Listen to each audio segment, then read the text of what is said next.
Mr. Dan Orlovsky joins the show, brought to you by DraftKings. What's up there, Dan?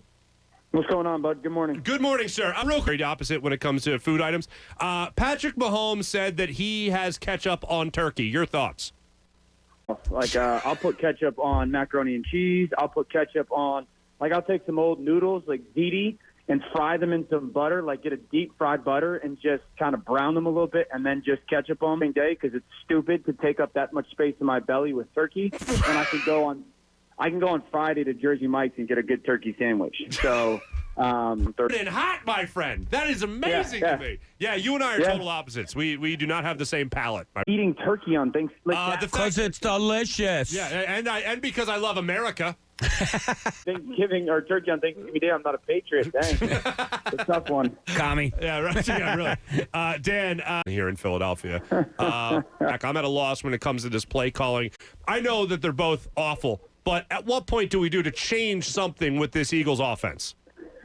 Yeah, everyone needs to understand that position is always connected. It's always connected to a lot of this. Directly tied to what kind of play calling, what's the performance of everybody else. And I know, we live in an entertainment society when it comes to football where it's quarterback's great or quarterback sucks. There's no middle ground. We just have that vision. I don't everybody Carson Wentz is playing good football. We know that Carson Wentz isn't playing awesome. So what needs to change? There are a lot of steps to it. Now, first of all, there needs to be I'm going to make assumptions here because I'm not in the rooms, okay? But I'm going to make assumptions. There needs to be a more direct line from coach to player, meaning coach to Carson Wentz, of exactly be out of structure. There's a little bit more guideline than there is rule. Ones. Sometimes they're the RPO ones. When you get into guidelines, instill into the quarterback, no matter who he is, the confidence, go play here. You have to go trust your talent in these moments. Trust your talent. You're the guy out on the field. And then there's plays that are rule, okay? And so there needs to be a direct line in those moments to be, okay, when I call this play, how are you seeing it? Because I want to make sure that we're totally on the same page here. There needs to be more of that from coach to quarterback. And then there needs to be a reception from 15. So we're completely on the same page. We got the same understanding. That needs a starting point. And then I can't for the life of me tell you why a coach would say something about a player he's really good doing this, we need to do it more, and then go without actually ever doing that. Mm-hmm. I can't tell you why. I can't for the life of me figure out how a person that's really smart and been around the game for a long time I'm not going to do it for a whole football game. It's inexcusable. And so, there's a lot of moments like that where you go, that's not on the player. That's not on the player.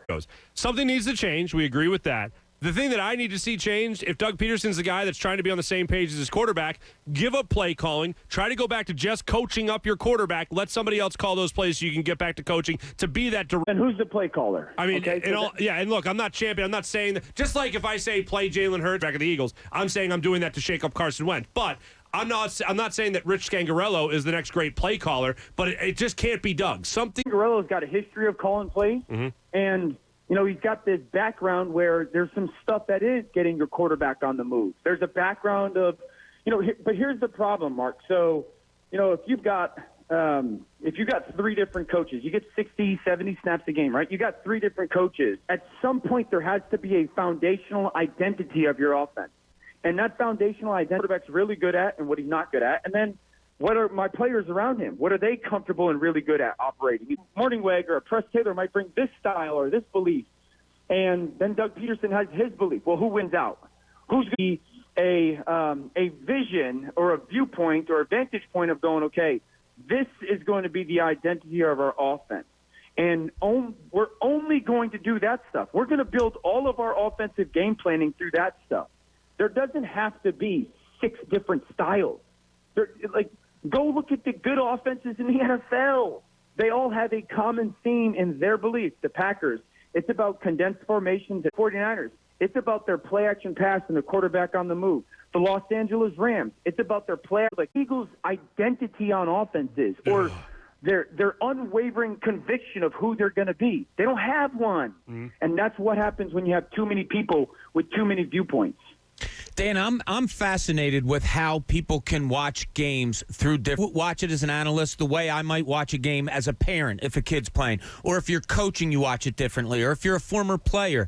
What I love about your analysis is that you seem to encompass all of them. So that being said, what do you think is the biggest them offensively, and is it fixable? It's like, who is running the plays? And that's not just the quarterback. Okay, it's the offensive line and the skill players. Let's go back to Cleveland, all right? If you looked at what Cleveland did defensively, a lot in that game was just man coverage. Now, the who is, do you have guys that are just whooping man coverage, winning versus man coverage? For the Eagles, what? Are you doing enough stuff to help them win versus man coverage? That means in meshes. That didn't happen enough on Sunday. Because, listen, we all want guys that can go whip people in man coverage. Sure. They get $30 million a year to do that. The Eagles don't have one. So then you have to go. That's when coaches earn their paycheck. Okay, when we're playing man coverage. And so that did not happen enough. And then the play calling. I've said this for weeks now. Make 7 different things look the same is when you, as an offensive system and scheme, be defensive. And that does not happen enough. There's not enough plays that look the same. That you go, now a defender has to look at this and go, okay, that guy's in that situation size.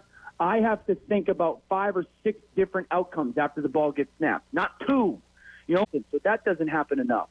And 3, I'd say, at the end of the day, there's too much like, okay, I've watched this play on tape, and defenses change. Defenses watch tape.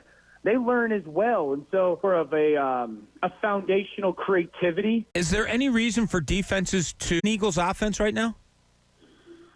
No, because the Eagles offense doesn't put pressure on them at all right now. There's tape that you watch and you're like, man,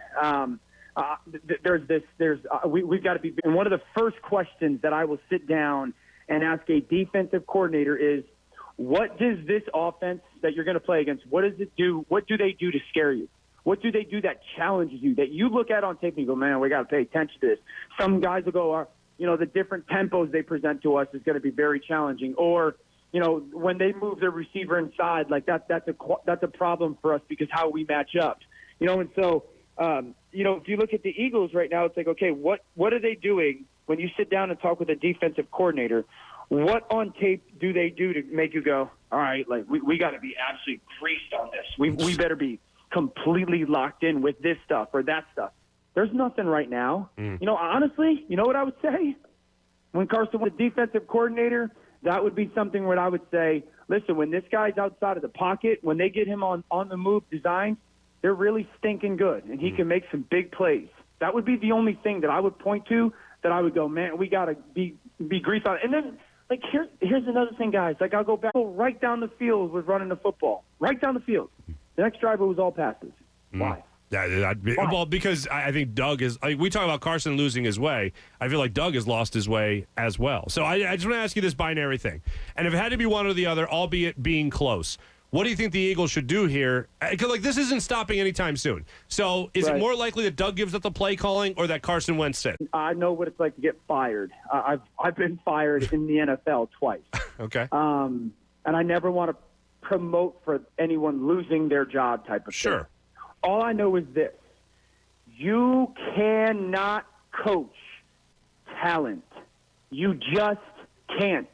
And I can't sit here and unequivocally say that the talent that quarterback has is close to that.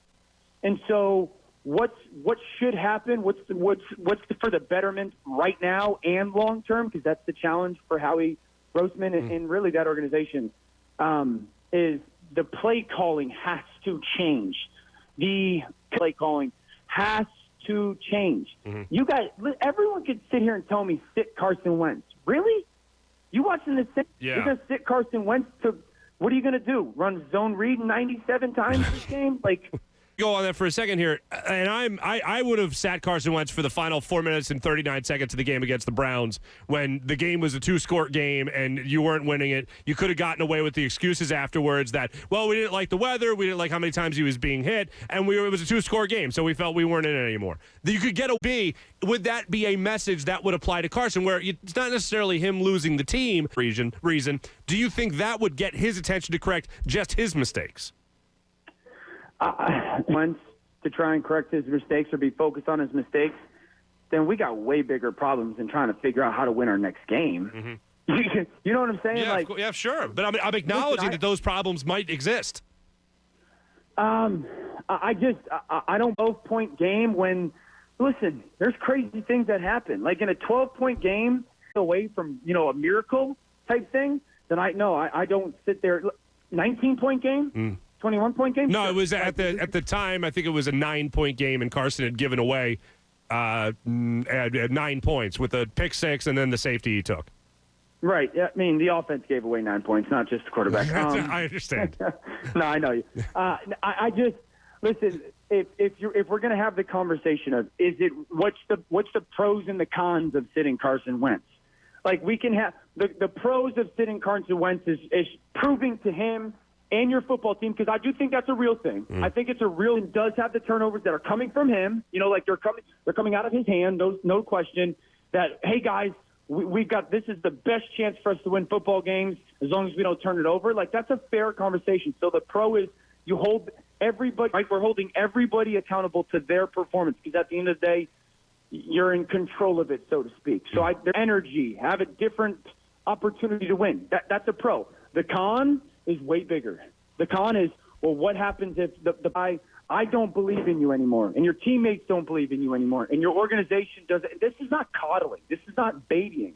But there is an aspect that you as a coach have to constantly tell your player and show your player, I'll take you where you want to go, and believe in that. And so I just think the con is significantly bigger than the pro. All right, last thing for you, a fun one to get out on. We're asking this question on what's supposed to be the busiest travel day of the year. You could pick one of your colleagues at ESPN to do a road trip with. Who's it going to be? Oh, that's a great question. Okay, I don't need you to be like nasty and like whatnot, so I need you to be clean. So that matters. You realize who do you got? I'd probably say if I could only pick one, it'd be Marcus Spears. Face off. I will laugh my face off for the extended period of our road trip. And you need some good laughs. You absolutely need some good laughs. That's the only chance I have to survive it. But Marcus Spears, I love it. I love it. Hey, Dan, happy Thanksgiving. Do you get to enjoy Thanksgiving, or are you going to be in studio? No, I get to enjoy it. No work today because our show is dark because of college basketball, and tomorrow is the game. So I'll just be kicking it with the fam, enjoying it, trying to gather some sleep. So. Beautiful. Dan Orlovsky, brought to us by Mark Farzetta with Bob Cooney and Jamie Lynch. Mornings on 97.5 The Fanatic, Philadelphia.